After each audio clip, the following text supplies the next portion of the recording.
In everything, it's about how you can present yourself to the employer to meet the needs for the job. There's nothing wrong with having an aspiration to have your own business, but there's a way you can say, what I'm going to learn on this job is going to help you, so the employer can see you're committed to the role. Now, this is your first opportunity to sell yourself to your potential employer. With the first question, Daniel, can you hear me? Yes, ma'am. Okay, I just want to give you a little feedback about your interview, because this is just like a practical sort of mock. Yes, ma'am. All right. So the first things first. I know I don't know how prepared you were for this, but there is some preparation that has to go into going for an interview. All right. So with the first question I asked you to tell me a little bit about yourself. Now, this is your first opportunity to sell yourself to your potential employer. So you can lead with the best things about you, the best things you think about yourself that will help you do the job well.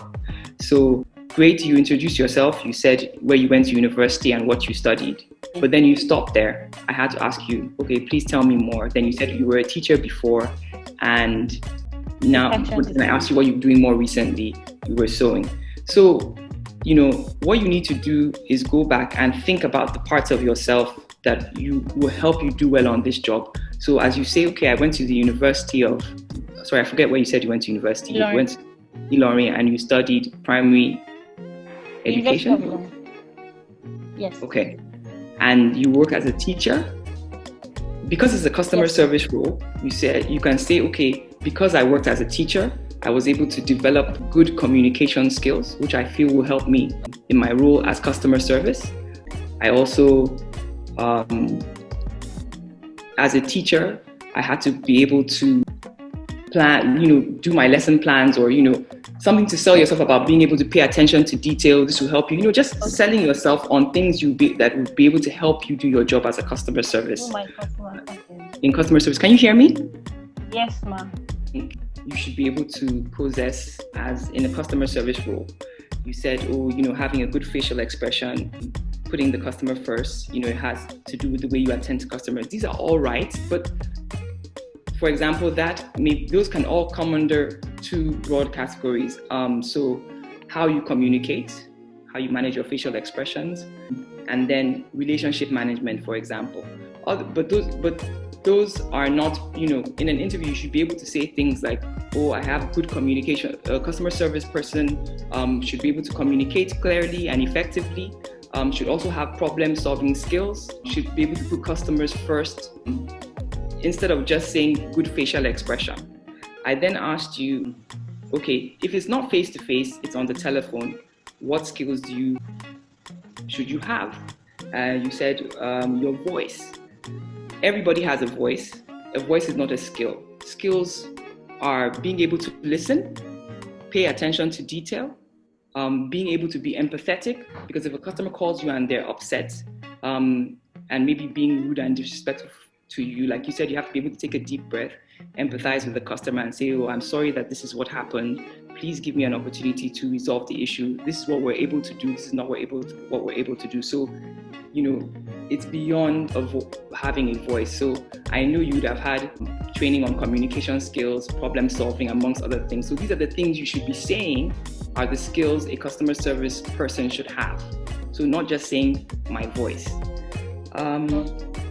And you did give some, okay, so I asked you the question, so if a customer is very angry, and being rude and disrespectful, you answered that well. You take a deep breath, allow the customer to finish speaking without interrupting, listen to understand what the problem is, and then you respond. So, you did well to answer that. So you said to me, so I asked you, okay, you have a fashion business, but you decided you're going to customer service because you need the money. Now, as an employer, I don't want somebody who's going to come and work with me for maybe 6 months. I would have trained you and put you through. Then after 6 months, you have the money. Can you hear me? Yes, ma'am. Okay. What you should be doing is, for example, what I would have expected you to say is, yes, I do have my fashion business. It's something I will be doing on the side. It will not interfere with the work I do. Beyond being able to make money. I also want to gain experience because I feel that in 5 years, when I'm able to set up my own business, I'm going to be dealing with customers, and the skills I learn on this job will be able to help me improve or help me sell my own fashion business and attend to my customers well. Do you understand? Yes, ma. Okay. So there's, in everything, it's about how you can present yourself to the employer to meet the needs for the job. There's nothing wrong with having an aspiration to have your own business, but there's a way you can say, what I'm going to learn on this job is going to help you, so the employer can see you're committed to the role. Okay. All right. And then finally, you're putting your best foot forward. When you asked me about the shifts and the hours to work, and I gave you the time, you sort of started saying, you know how it is in Lagos, transportation. The employer doesn't want to hear that. They want to hear that, okay, I'm going to make best efforts. I want this job. If this is the time I'm supposed to be there, I will be there. They don't want to hear you saying, you know how Lagos is. Because in my mind, I will start to think, well, this person is going to, if they don't seem sure if they'll be able to make it, and if there are any challenges, they might just call me and tell me, I can't come, or you know how Lagos is. It's not professional. Okay. No, what I meant there, sorry, ma. Go on. What I was trying to say there is the salary, not transportation.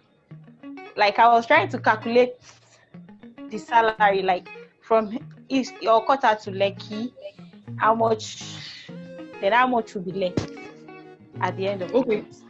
I understand that, but that's like you should be. Maybe if you can think about it in your head. It's not something that in my head. Okay. Yes, that's what I mean. Yeah. That's what I mean. Of course, if it's something that's a concern, I was trying to calculate transport and salary. No, I understand. No, I definitely understand. Okay, and it's one of the things, at the point at which you now know what the salary is, you can now decide for yourself, okay, it's worth it or it's not worth it. I will not be able to. Yes, but it's not something you should be showing the employer. Saying to them. Okay. All right. Do you have any questions for me? No, thank you very much. All right, Gania. Thank you. You're welcome.